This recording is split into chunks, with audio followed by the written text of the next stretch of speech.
Salam, Atavatan TV YouTube kanalının mehriban tomaşaçıları. Atavatan TV'de saylanan haberler. Habermizin 2023 yılın 28 noyabrına kısanına. Füycügünlerde. Azerbaycan'ın İqtisadiyet Ministri Türkmenistan'a saparda bolyar. Kuraş 2023 Türkmenistan 2 altın, 3 gümüş ve 3 bürünç medal kazandı.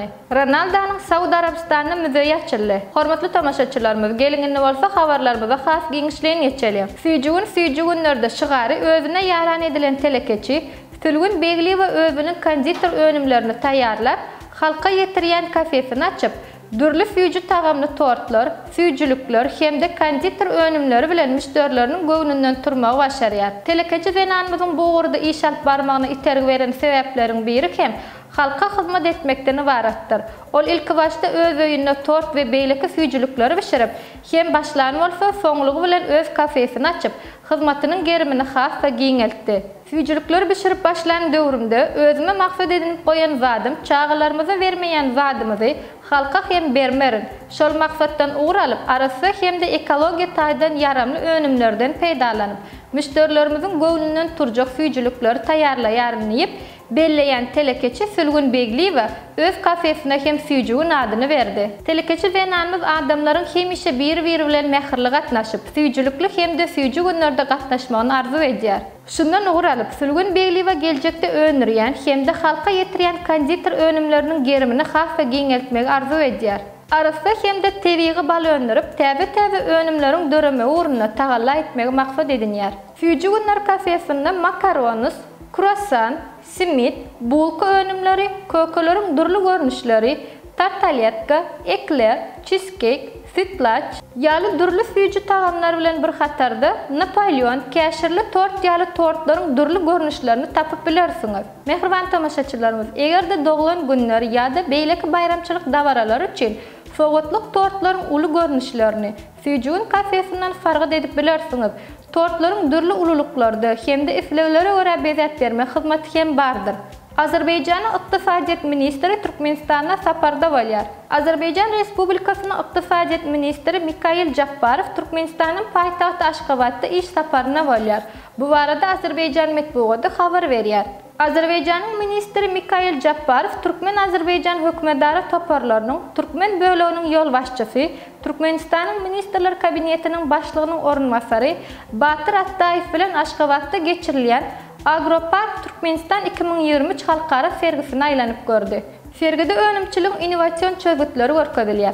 Senagat, owa hojalygy, awyk önümleriniň önümçiligi, dokma senagaty, logistika, guruluşyk ýaly ugrlarda iş alyp barýan halkara kompaniýalarynyň hyzmatlary bilen tanışdyk. Bu hyzmatlar ykdysady netijeligi ýokarlandyrmagy, serişdelerini netijeli peýdalanmagy, şeýle hem ykdysadyýetyň durly pudoklaryny döwrewap çözgütleriň kabul edilmegini üpçün eder diýip Azerbaycan Respublikasynyň İqtisadiyet Ministri Mikail Jabbarov özüniň jemgyýetçilik tor arkaly habar berdi. Ma'lum bolýarly şu günler Aşgabatda Türkmen-Azerbaycan işebirler forumy hem geçiriler. Şeýle hem ykdysady hyzmatdaşlyk boýunça hökümdary Türkmen-Azerbaycan toparynyň nowatdaky 7-nji mejlisi guralar. Kuraş 2023 Türkmenistan 2 altın, 3 gümüş we 3 bürünç medal gazandy.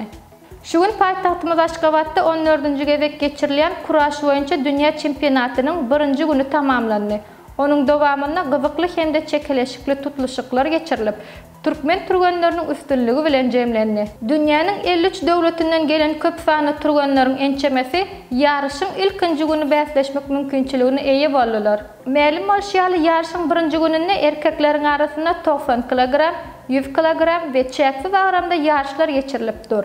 Denanlaryň arasynda bolsa 48 kg, 52 kg, 57 kg, 63 kg we 70 kg agramda ýarışlar guraldy. Şonuň netijesinde Türkmenistanyň turganlary 2 altın, 3 gümüş hemde 2 bürünç medalyň eýesi boldylar. Türkmenistan döwletimize wekilçilik eden Dinara Rozakulova hemde Maria Lokhova altın medal gazanyp, bayrakly orunlaryň iň ýokary basgançygyna çykdylar. Şeýle hem bu dünýä çempionatynda Aynur Amanowa, Ayşirin Haydarowa hemde Sanjar Abdurrahmanow final tapgyryna çykdylar. Olar final tapqırında qarşıdaşlarına qarşı münasip görüş alıp barıp kümüş medalın eyesi boldular. Bundan başka da dünya çempionatına münasip vekilçilik eden Sapa Sapayev, Ruslan Etkerov hemde Gulşat Annayev birinci medala münasip boldular. Çempionatın ilkinci gününe yenici olan turganları medallari, şahadatnamalari hemde sowgatlary davraly ýagdaýda gowşuruldy. Ronaldo'nun Saudiya Arabistanına müzeyi açıldı. Saudiya Arabistanının Al Nassr toporunun futbolçusu, meşhur Portugal yıldızı Cristiano Ronaldo'nun Saudiya Arabistanına müzeyi açıldı. Futbolçu özünün cemiyetçilik toru arkaly bu barada şeýle diýdi: "Bu meniň taryhym. Madeira'dan Saudiya Arabistanına çenli meniň müzeyim Er-Riyad şäherine açıldı. Müzeyde Ronaldo'nun futbol koýnakçylary, bayraklary, köwüşleri, gabanan kuboklary ve medallary, şeýle hem altın pökkü bayraklary var." Ronaldo Al Nassr toporuna gışky transfer döwrüne geçti. Ol hem 2022-nji ýylda Katarda geçirilen futbol boýunça dünya çempionatyndan soň bolup geçdi. Ronaldo milli ýygynynyň düzüminde oýnan 200 duşşugy bilen Guinness'in rekordlar kitabyna girdildi. Şeýle hem ol ýyllyk gazanjy boýunça hem öňdäki orunlary ýeleýär.